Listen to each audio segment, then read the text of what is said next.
Hi, my name is Ruth Kongaika. As I stand before you today, I want to share a journey that intertwines the depths of emotional turmoil with the triumph of discovering true emotional intelligence. It's a journey not just of personal growth, but of deep emotional revelation, a testament to the resilience of the human spirit and the transformative power of emotional intelligence. My childhood was marked by abandonment and emotional neglect. I vividly remember the ache of watching my mother leave without explanation and the heartbreak of being trivialized when I expressed my feelings.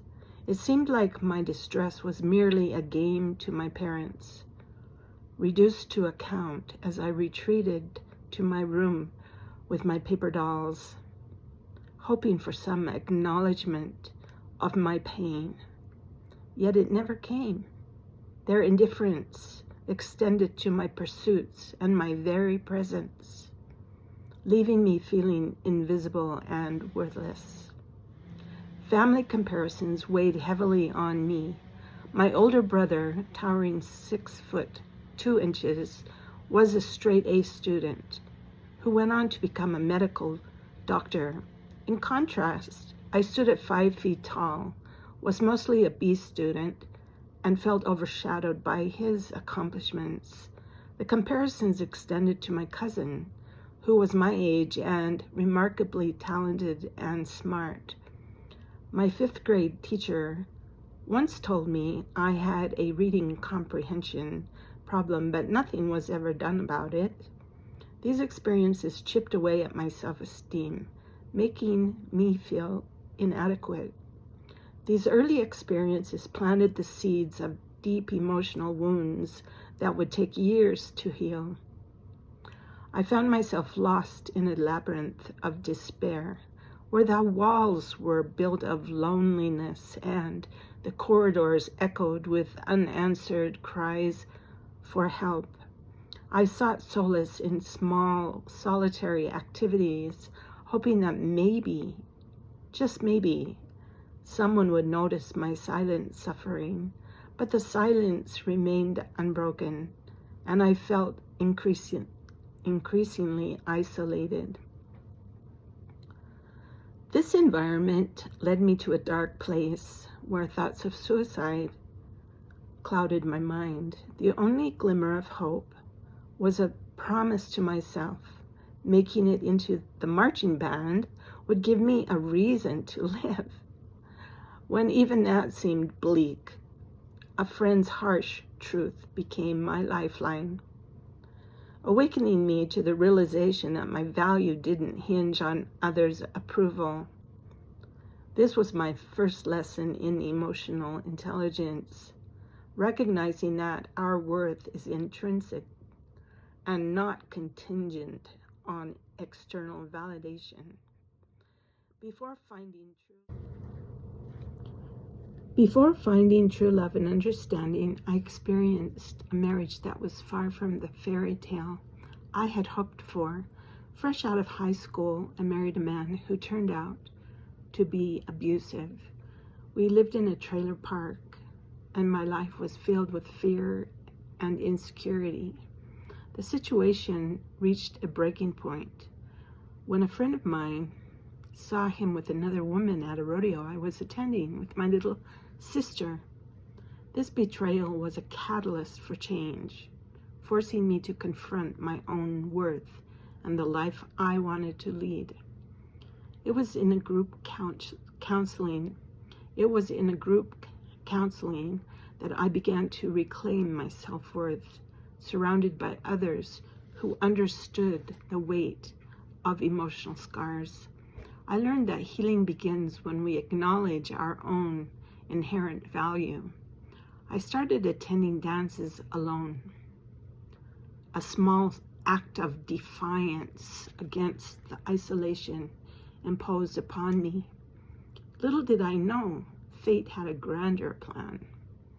In a chance encounter, I met a vibrant Polynesian man who would become my husband. His culture, rich with humility and boundless generosity, offered a stark contrast to the emotional barrenness I had known. However, our relationship was not without challenges.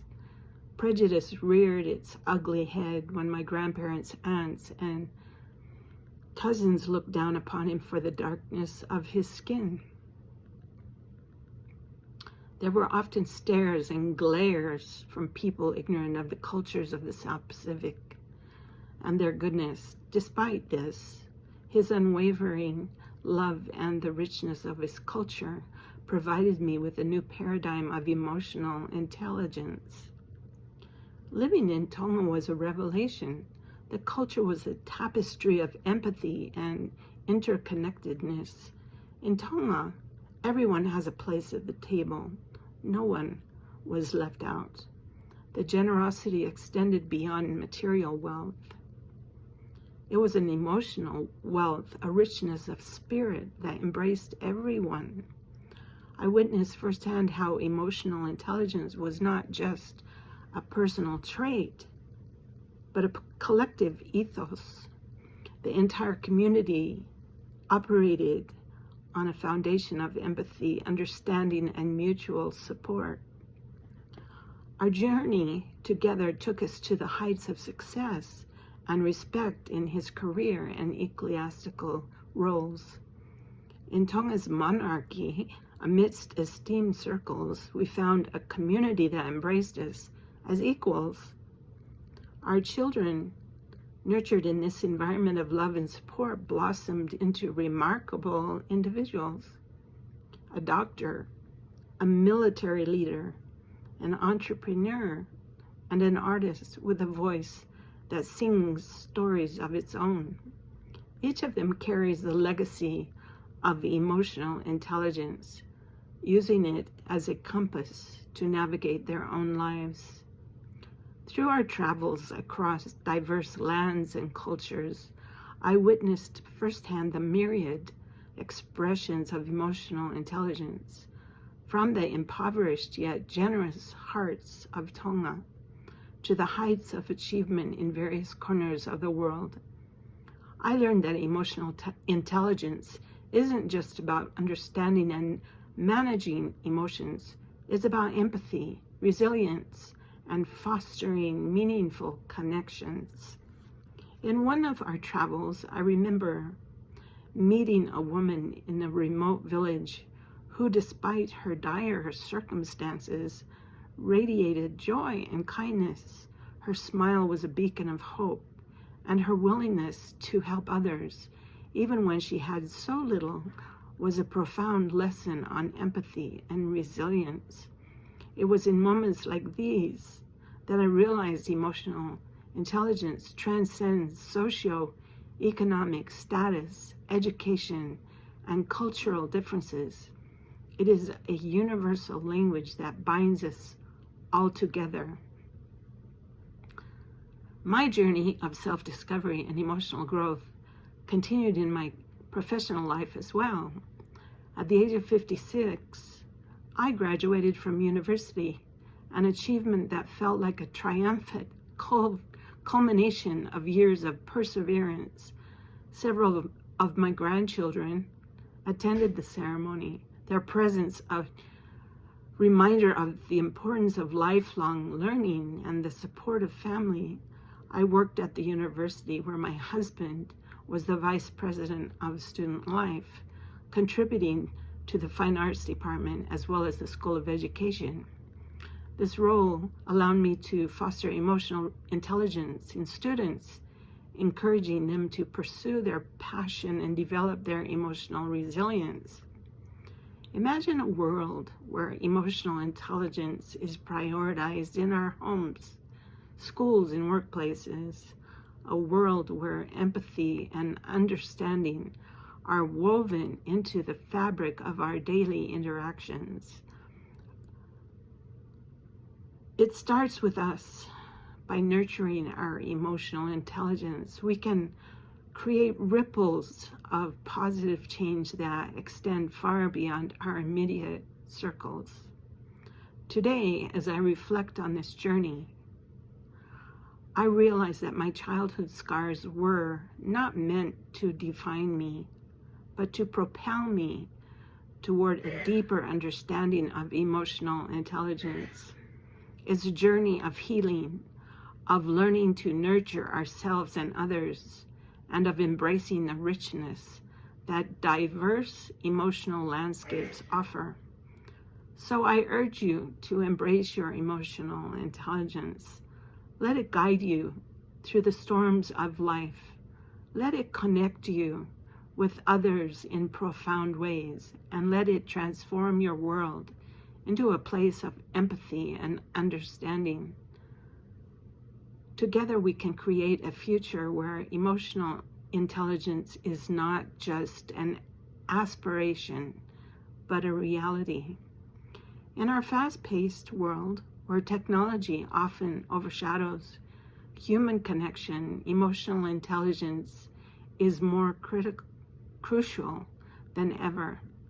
It is the bridge that links our hearts to one another, the key to unlocking deeper, more meaningful relationships, whether in our personal lives or our professional endeavors. Emotional intelligence empowers us to be more compassionate leaders, more understanding friends, and more resilient individuals.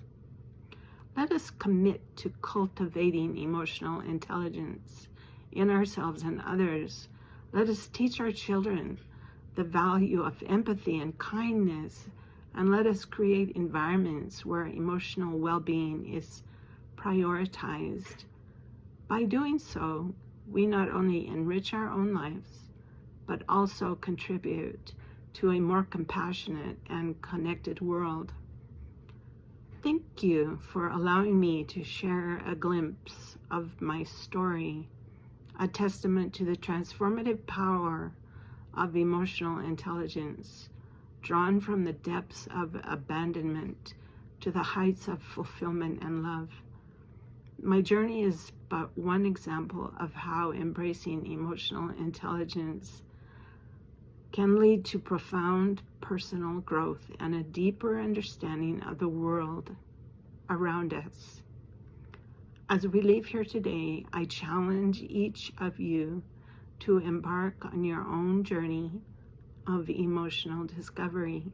Seek to understand not only your own emotions, but also the emotions of those around you. Practice empathy, resilience, and kindness in all your interactions. And remember, it is through these small acts of emotional intelligence that we can create a ripple effect of positive change in our world. Thank you.